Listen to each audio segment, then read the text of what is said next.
You've just stepped into the only place where Hornets sting, Panthers growl, and 49ers try not to blow a fourth quarter lead.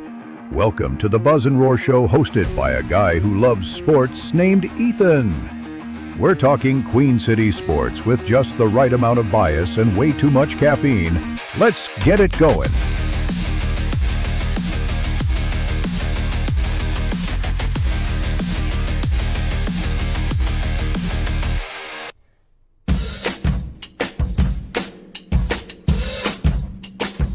LaMelo's driving fast. Miles Bridges makes it last. Brandon Miller takes the shot. Brandon Miller takes the shot. The Moose blocks everything. Tijan steals and swings. The Carpenter flies. The Carpenter flies. We're on and spinning. We're playing to win it. Energy's back in our minds we're buzzing up. Come on, sing it with us, go And the mellows going cross. And the misses gonna block. Yeah, we buzz it hard.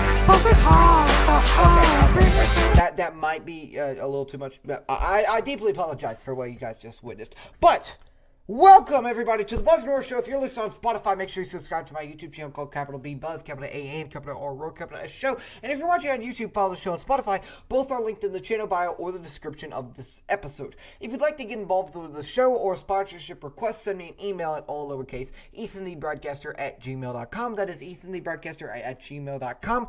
All lowercase. Or click the email page in my YouTube channel's main description. That'll be way easier. It only works on desktop though, so if you're on a phone, sucks to suck, I guess. I'd love to hear thoughts, questions, or ideas for future episodes, so once again, email me or DM me on my Instagram account, all lowercase, Buzz and Roar Show, for updates, clips, more, whatever, DM me.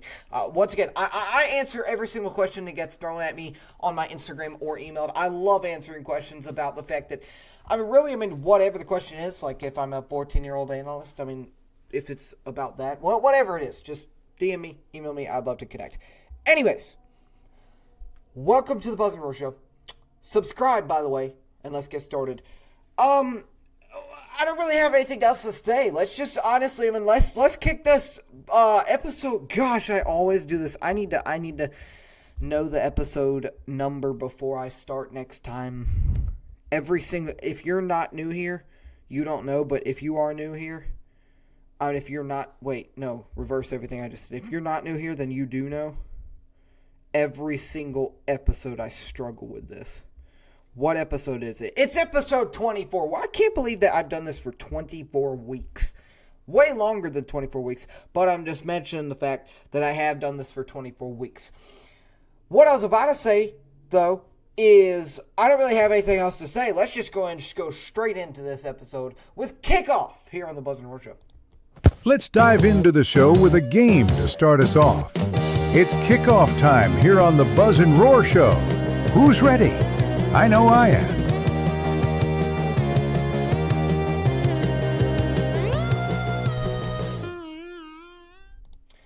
All right. Sad news. I feel like I say this a lot now. There's not going to be a game on the kickoff this week. There's no game this week. But I do want to quickly talk about the Super Bowl. And I mean really quickly, because this is a Charlotte sports podcast. I want to get to the Charlotte Hornets as quick as possible. I want to make this an under 30-minute episode for your watch time. However, the Super Bowl, I just wanted to go over it real quick. It was about what I expected. It was about what I predicted last episode. In episode 23. It really was. It was, the Patriots O-line struggling against the D-line. What did I say? I said their offense has not seen a D-line like the Seahawks all year. Okay? Now, I will say, this is going to sound a little bit biased. If you really think about it, it's not. However, you have to give Drake May some credit. Because if you rewatch the highlights, or if you rewatch the game, it was not like Drake May's fault completely, okay? Number one, he got sacked the most times in Super Bowl history, okay? Number two, he honestly, every time that he had a couple seconds to throw the ball, it was a beautiful pass like 30 yards down the field. Okay? So he actually didn't do like as bad as you'd expect, or as bad as people are saying, I guess I should say. I feel like he actually did pretty decent, but his O-line really, really sold the game. But I will say, congratulations to Sam Darnold. Congratulations to Jackson Smith and Jigba. Congratulations to Cooper Kupp. Congratulations to Kenneth Walker for the MVP. Congratulations to Jason Myers for making 5 field goals. So, congrats to the Seahawks. I will put it this way, Patriots fans, if there are any Patriots fans watching, don't get worried. Drake May's going to make it back. Okay, I don't care what anyone's saying. I don't care what anyone's saying about the competition. I don't care what anyone's saying about anything. Drake May is going to make it back. This was his second year. And even if the competition wasn't that good, going 14-3 and being in the MVP race with a bad competition is pretty daggone difficult in the NFL. I don't care who you are. I don't care if it's the worst. I don't care if you play the Jets 17 times. You are in your second year of the NFL, and you are doing those numbers. Okay, that is very impressive. So, that's honestly all I really have to talk about. So, let's just quickly go on to the next segment. This one I haven't done in a while, but we're going to a little bit of Bob Ross mode. Not literally, just like analysis Bob Ross mode. Paint the picture. Welcome to Paint the Picture, the segment where Ethan goes full Bob Ross mode and calmly paints the path forward. Ethan breaks down what needs to happen over the coming weeks for one Charlotte team that's on the brink and maps out exactly what went wrong and how they can still make the playoffs. Okay, so, you heard the intros, mapping out stuff. That's why I'm calling it Paint the Picture. I could, go and draw it up for you. I'm not going to, though. I'm not a good artist. Whatever. Let me paint the picture for this, though. The Charlotte Hornets. Buzz City is alive. The Charlotte Hornets are alive. Queen City is alive. The Panthers, they are back. The Hornets have kind of just arrived. They've never really been that relevant if we're really thinking about it. So, Charlotte sports are back. But right now, we're talking about the hat I'm currently wearing. The Charlotte stinking Hornets, baby, okay? It has been such a good couple weeks, okay? The Charlotte Hornets currently are in the play-in. Now, of course, it's not locked up yet. There's still a lot of basketball to be played. But they have gotten on a 9-game winning streak and are 25-28, 3 games away from being .500. .500. Okay? .500 is not something that we are that we see very often with the Hornets, okay? The last time they were .500 was 21-22 season. They were 6 games over .500, and then last reached 11 games above the .500 mark in March of 2016. But besides that, they have finished below a .500 record from 2017 to 2023. The last time they were at a .500 record was October 26th, but that was because they were that was the beginning of this season, and it was 2 games into the year. Okay, so the Hornets don't see .500 much. Okay, they don't. And Hornets fans, you can agree. The past couple years has been atrocious. It's been terrible. And I've watched it because I'm a diehard Hornets fan. I will never not be. Okay, but it's been terrible. I don't want to watch the Hornets when they're that bad. Okay, I don't want it to go back to being that bad either because it was bad. Okay, it was bad. But the paint the picture today is just how can the Hornets make their way to the path of skipping the entire play-in, keeping this win streak up, skipping the entire play-in, and making the 6th seed or 5th seed or 4th seed or 3rd seed or 2nd seed or 1st seed in the Eastern Conference and making the playoffs. So once again, not the play-in. They would just skip the play-in and make the playoffs. How could that happen? Well, number one, it starts with tonight. I'm going to be completely honest. It definitely starts with tonight because the Hornets, they play the Pistons. It's a crucial game, okay? It is. It's a crucial game because if we lose, we are 25-29, okay?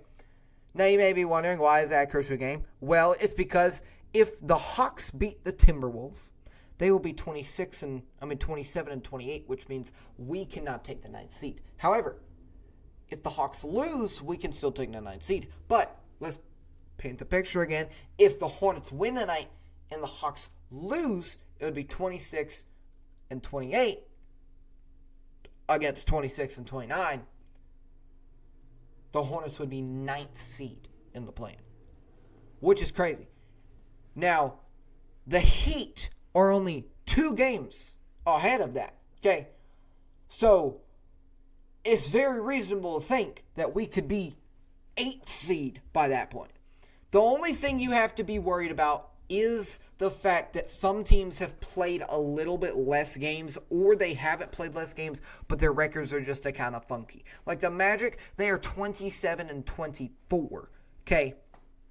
They've played a little less games, but they're 7th seed, and the Heat are 28-26 with, you would think, a better record, but it's not because it's that, 3-game difference compared to the 2-game difference. So, if the Hornets pass the Hawks, I would say it's going to be a standstill for a while, okay? It's going to be tough to pass the next team, the Heat, because of what the records are looking like right now. But my only hope is this.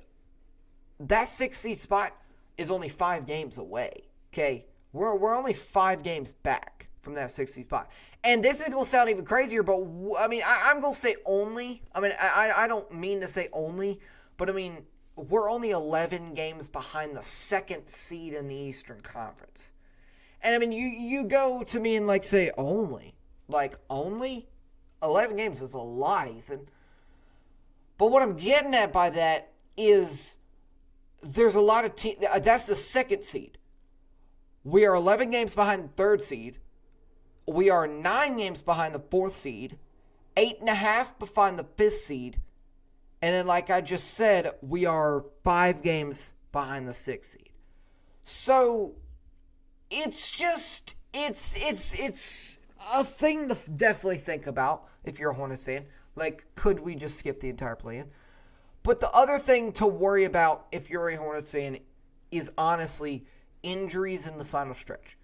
Because if we are going to be in the play-in race and not the playoff race the rest of the season, then I'm worried that LaMelo or Khan is going to get injured with 10 games left and he's going to be out until the play-in, and then we're going to lose all those games and then miss the play-in.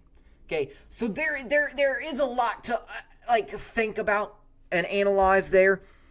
But if you think about it, it definitely is just something to think about, and it definitely is something just to wrap your head around. Okay, it is. It definitely is. However, once again, a quicker segment because the next 2 are going to be a little bit longer. So, let's go into one that everybody loved last time, a little more of a fun, gamey kind of segment, I guess. Let's go to Mayor Michael.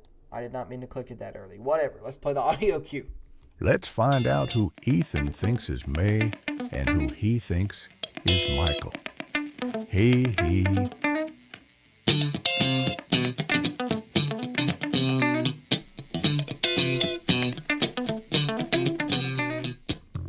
Okay, if you do not know how Mayor Michael works, it is literally some of you guys do, but if you're new here is what I meant to say. So, I'm going to name a couple players. This time it's only 5. I think last time it was 6 or 7 or 8, something like that. I'm going to name a couple of players, and I have to say whether they are meh or whether they are Michael. Okay? So, do you understand? No, you probably do not. Well, are they just meh? Are those players or staff members in Charlotte sports just kind of eh? They're just eh?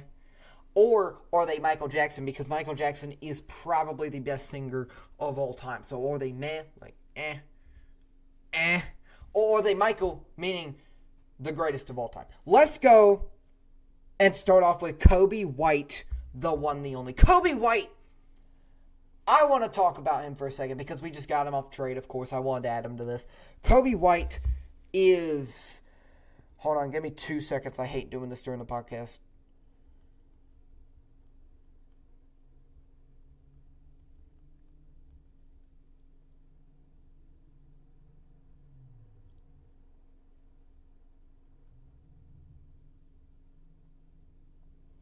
But Kobe White, right?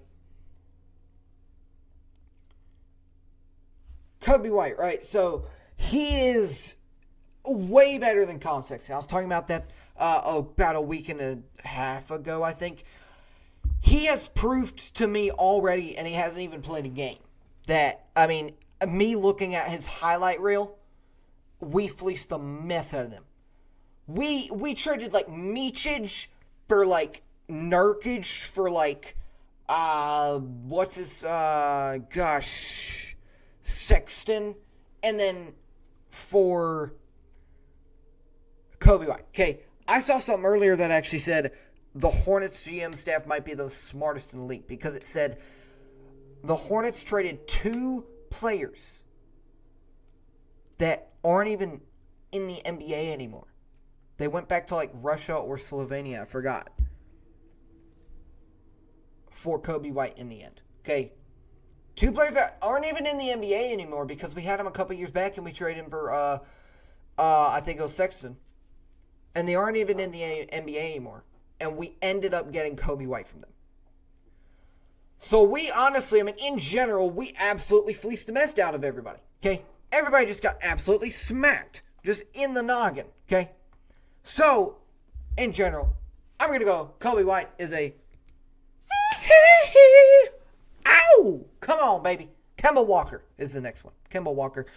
I'm going to just flat out tell y'all this. Kemba Walker is self-explanatory. We need to retire his jersey. He's probably the best Hornet. I mean, I think it's not even arguably at this point. He's the best Hornet of all time. I'm just going to make this quick. Ow! Come on, baby. Brad Idzik, offensive coordinator of the Carolina Panthers. Here's where it gets a little tough, because I do love Brad Idzik. But the question is, could we get a better offensive coordinator? And to answer your question, I think we could. Just a little bit. I think we could get a better offensive and defensive coordinator for the record. So, sadly, not because I don't like him. He's a great offensive coordinator. But I'm just saying, I think we could get a better offensive coordinator. So, in the end, meh. I mean, like we could go get, I mean, like, somebody else, you know, like, meh. Del Curry, once again, probably one of the greatest Hornets of all time, if not the greatest. It'd be stupid if I didn't go,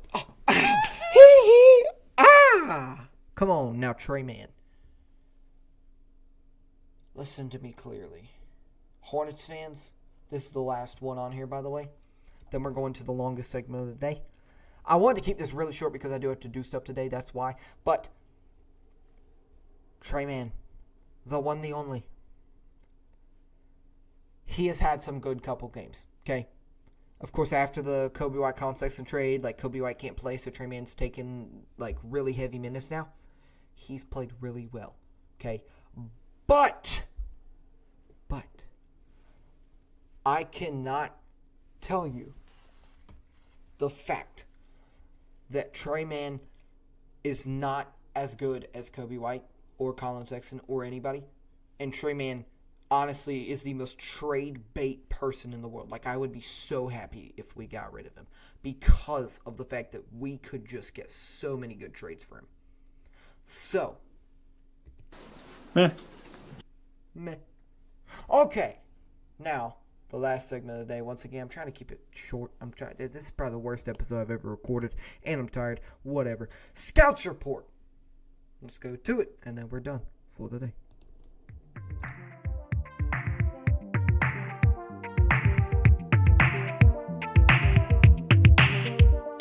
It's time for the Scouting Report. Key matchups and more for this week's Charlotte sports teams.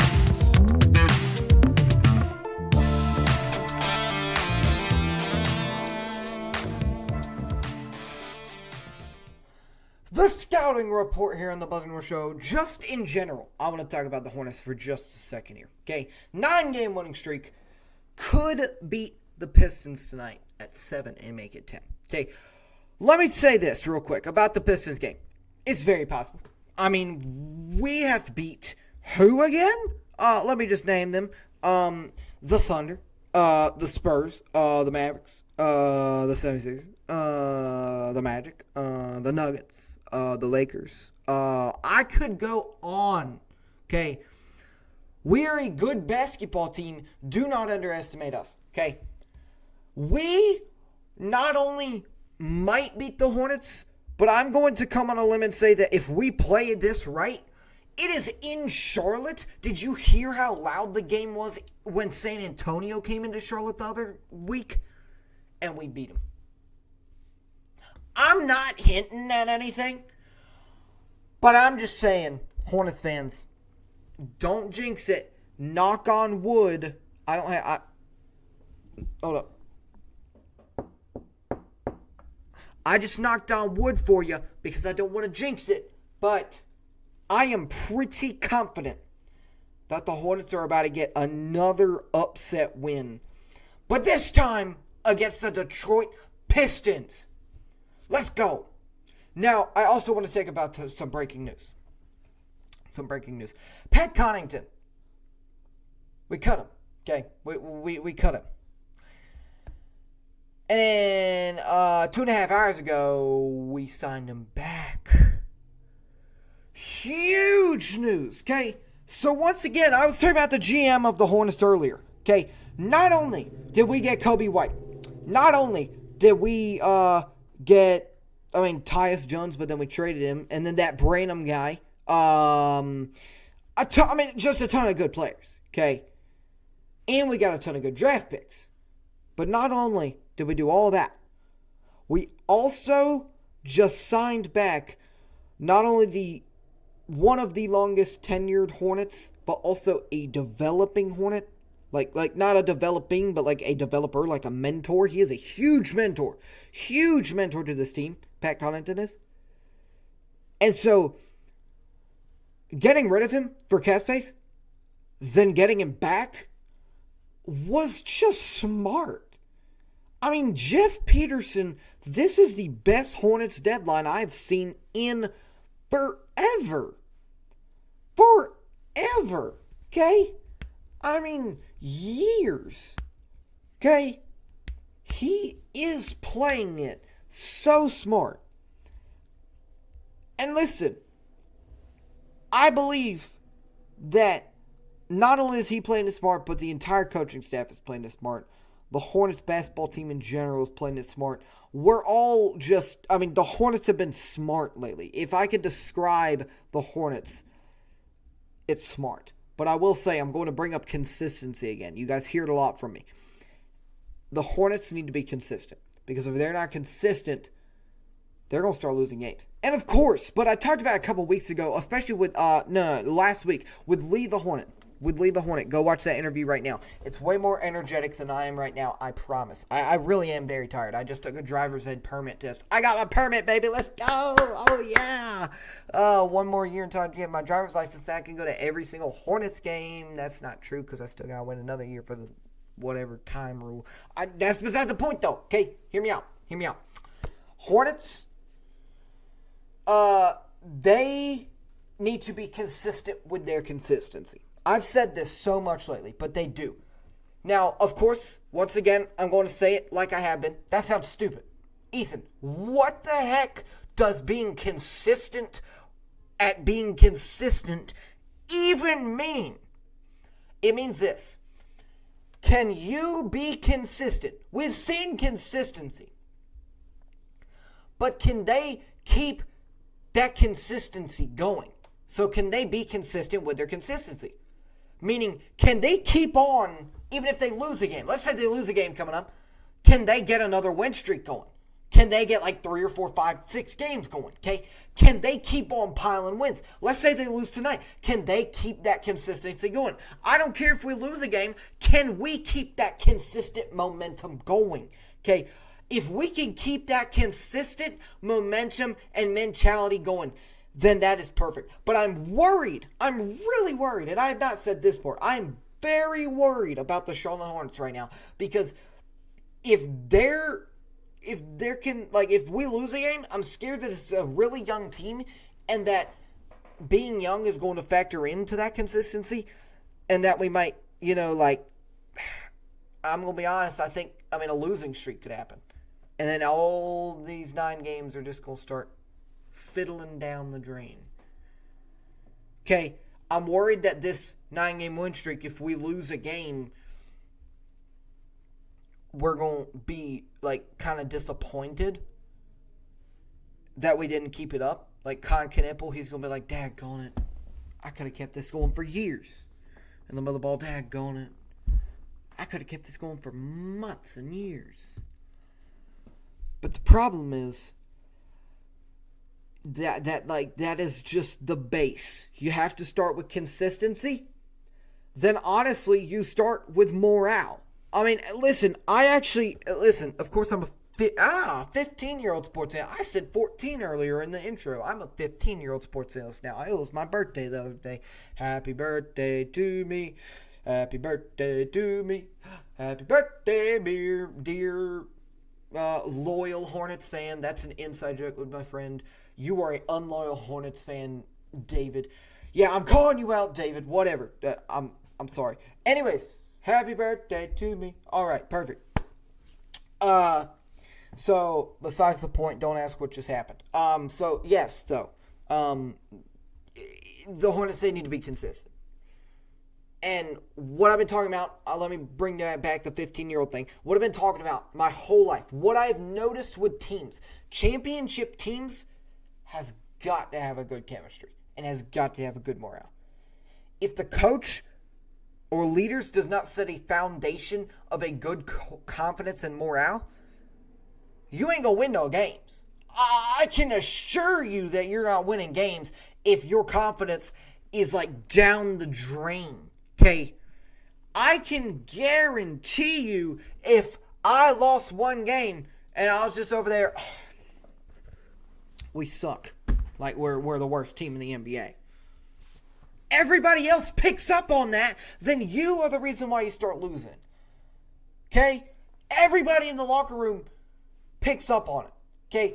So, the Seahawks, what do they have? Every one of those players and fans, they have a good relationship. The Oklahoma State Thunder last year, what do they have? They have a good relationship. What did the Kansas City Chiefs have a couple years ago when they won the championship? They had a good relationship. In fact, let's bring up hockey here for a second. The Florida Panthers, they've won the Stanley Cup for the past 2 years. What do they have? A good relationship. If the Hornets had a good relationship, and they can keep this confidence and morale and stuff like that going, and this consistency will start going, then we will make a run in the playoffs. But you cannot be disappointed from one singular loss. You cannot go out there on the court with your head down. You have to lift your head up and be excited in the moment that you are actually a good team, okay?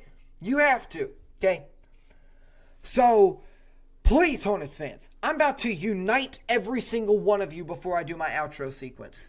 On 3, I want everybody, wherever you are, I don't care if you're on the toilet, in public, watching this on your couch, I want everyone to put their hand up right next to mine. On 3, let's go Hornets. And then we start chanting it until I end the video. 1, 2, 3. Let's go Hornets. Let's go Hornets. Let's go Hornets. Let's go Hornets. Let's go Hornets. Let's go Hornets. Let's go Hornets. Let's go Hornets. Let's go Hornets. Let's go Hornets, baby. Let's go Hornets. A little extra, but that's exactly what I like on the Buzz and North Show. Thanks for hanging out on the Buzz and North Show. Why not just get all of a sudden excited? Come on. Hornets are going to smack those Pistons. They're going to win the NBA Finals. See y'all in June, baby. If you want more sports stuff from Charlotte and anywhere else that throws a ball, check out my YouTube channel, capital B, Buzz, capital A, and capital Roar, capital S Show. And hey, if you're already watching this on YouTube, welcome. You're in the right place. If you're listening somewhere else like Spotify, go and subscribe on YouTube too. It's like the same thing, but with more videos and less background noise. And once again, hit follow on Instagram too, at all lowercase Buzz and Roar Show. Hit subscribe so you don't miss out. Or don't. I'm not your boss, okay?